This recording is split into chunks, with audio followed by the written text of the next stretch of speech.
what happened? Yes, yes.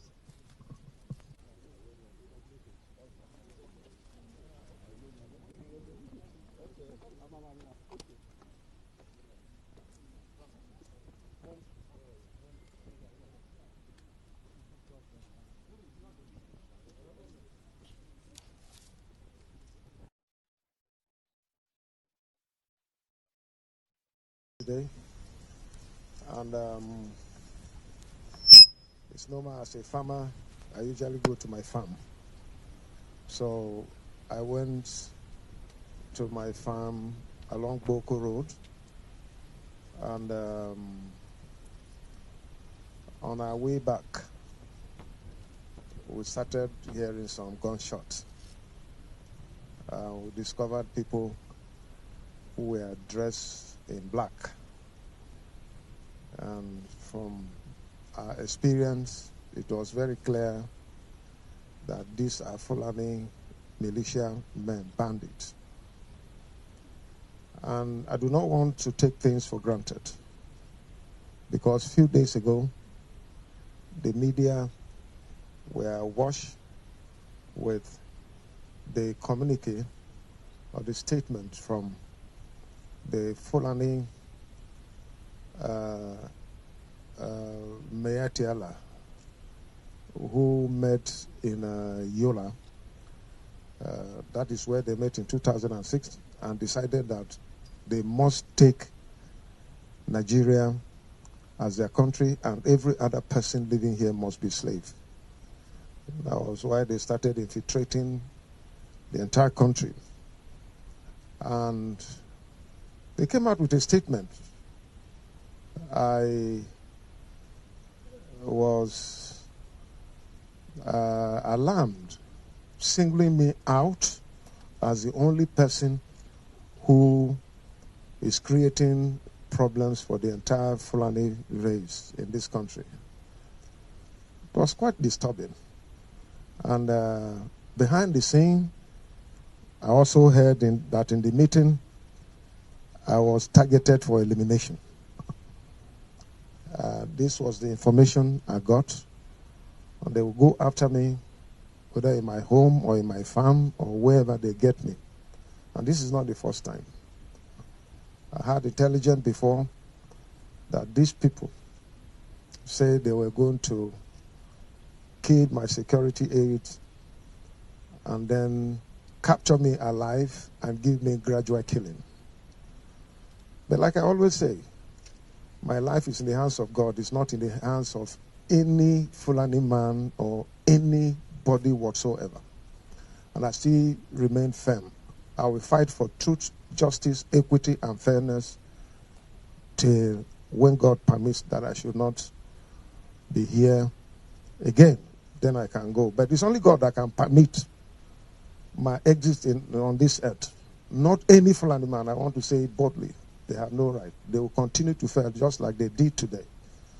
I appreciate the security personnel attached to me. They were able to repel them, and they could not have access to me. And thank God for my fitness to have run for more than 1.5 kilometers without stopping. It means that God has given me strength, and I'm grateful to God.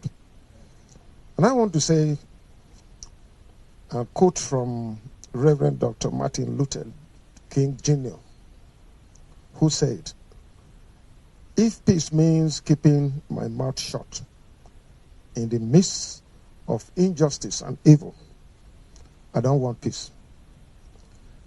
If peace means willingness to be exploited economically, dominated politically, humiliated and segregated, I don't want peace."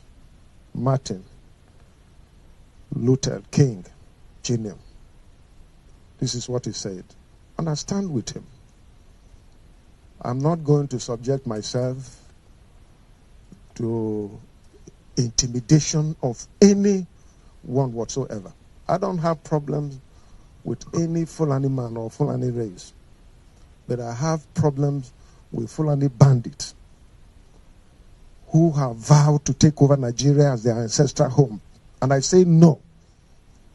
Not when I'm here and when I am governor leading my state. I'm not concerned about other states. Other states who want to give their land and give themselves to be slaves to these Fulani men, I have no problem with them. But my own state, I have consulted with my people, and what I am doing is in line with the wish of my people. And that I stand. I have not infringed on anybody's right. My lawyer is here. He's going to send a petition against the leadership of Fulani herdsmen, or whatever you call them, Meyatiala.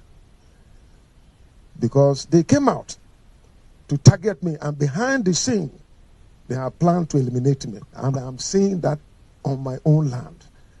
If I can't go to the farm as governor with the entire security around me, then who else can go to farm?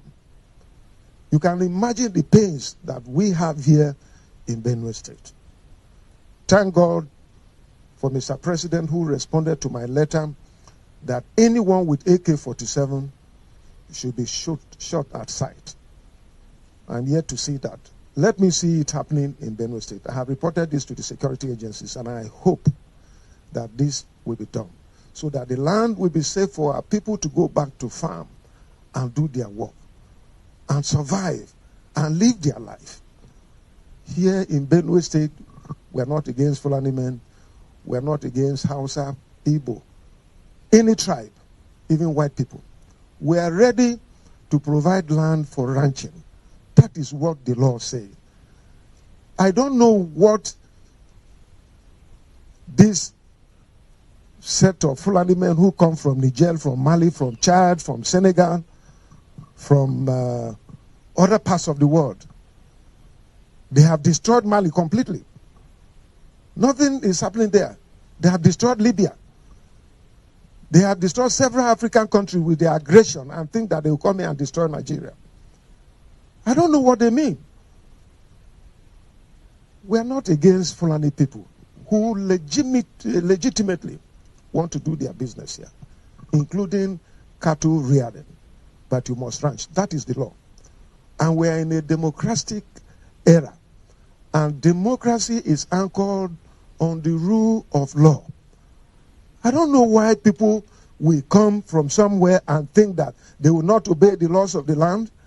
If everybody will take that, if all of us decide to be lawless, if all of us decide to take guns and go after people or our perceived enemies, there will be lawlessness, there will be anarchy.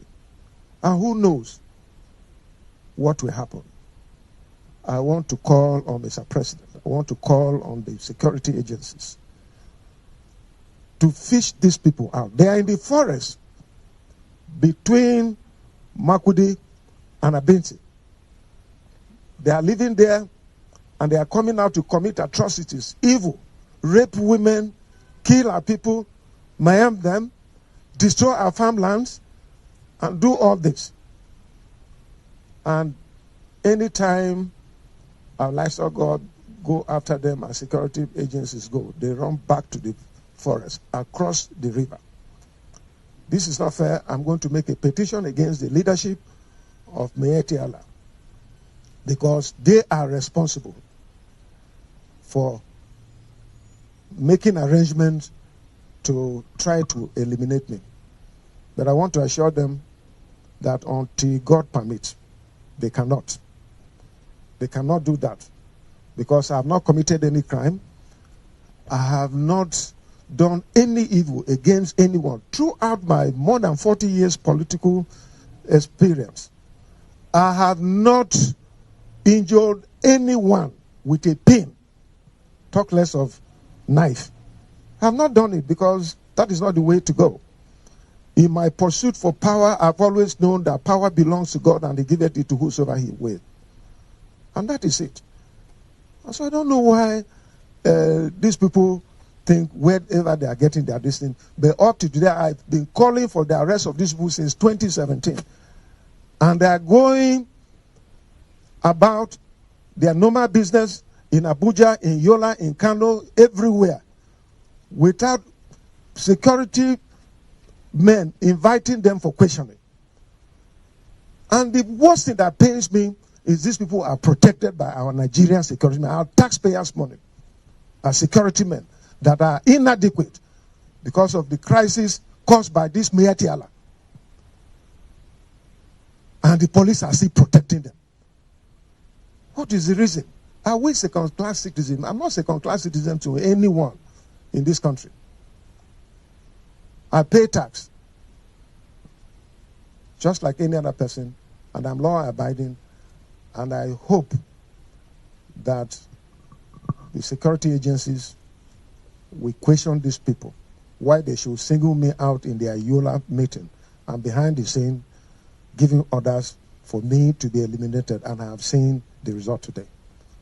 If not for the security personnel that were with me, I don't know, maybe I would have been a story.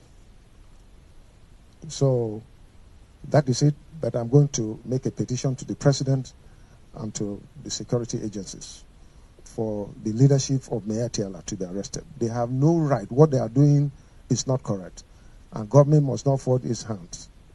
I believe in the unity of this country, and I'm not against anyone. I'm not fighting anyone. But I'm fighting for the right of the people that elected me. I'm fighting for justice, equity, and fairness. And I cannot compromise that one. And the law prohibiting open grazing in Benue State can never be reviewed. We're not going to do that. I've consulted with my people, and my people say that it will never be reviewed. On that we stand. Rather, if we're reviewing it, we're going to put more stringent conditions attached to it. For instance, the payment of fine on heads of cattle that are arrested in Benue State. So nobody should think about that.